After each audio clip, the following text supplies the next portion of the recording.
आजपासून राज्यात पावसाचा जोर जास्त प्रमाणात काही भागांमध्ये वाढणार, मोठा मुसळधार स्वरूपाचा पाऊस होणार, तर महाराष्ट्रातील काही जिल्ह्यांमध्ये मात्र पावसाचा जोर कमी होईल.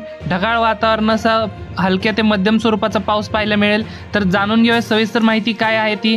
पण तत्पूर्वी तुम्हाला एक छोटीशी विनंती आहे, तुम्ही व्हिडिओ पाहतायत परंतु चॅनलला सबस्क्राईब करत नाहीत, तर चॅनलला आत्ता सबस्क्राईब करून घ्या आणि व्हिडिओला एक लाईक करा.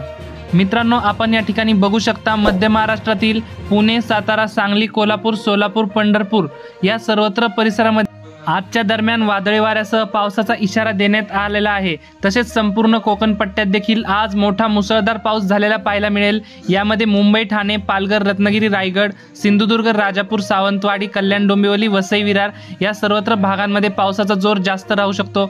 उत्तर महाराष्ट्रात देखील नाशिक, मालेगाव, नंदुरबार, धुळे, जळगाव, चाळीसगाव, मनमाड सर्वत्र परिसरामध्ये मोठ्या जोरदार पावसाचा इशारा देण्यात आलेला आहे.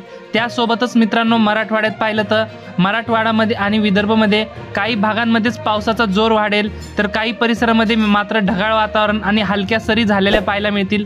यामध्ये छत्रपती संभाजीनगर, जालना, हिंगोली, बीड, लातूर, धाराशिवच्या भागाला आज मोठ्या पावसाचा इशारा आहे. तर नांदेड, हिंगोली, परभणी आणि विदर्भातील अकोला, अमरावती, नागपूर, चंद्रपूर, गडचिरोली, गोंदिया, भंडारा, यवतमाळ, वर्धा, वाशिम, बुलढाणा, नागपूर या सर्वत्र परिसरामध्ये ढगाळ वातावरणासह हलक्या ते मध्यम स्वरूपाच्या पावसाची शक्यता वर्तवण्यात आलेली आहे. तर मित्रांनो, ही होती हवामानाविषयी छोटीशी माहिती आवडल्यास आपल्या चॅनलला सबस्क्राईब नक्की करा. धन्यवाद. तर भेटूयात पुढच्या व्हिडिओमध्ये.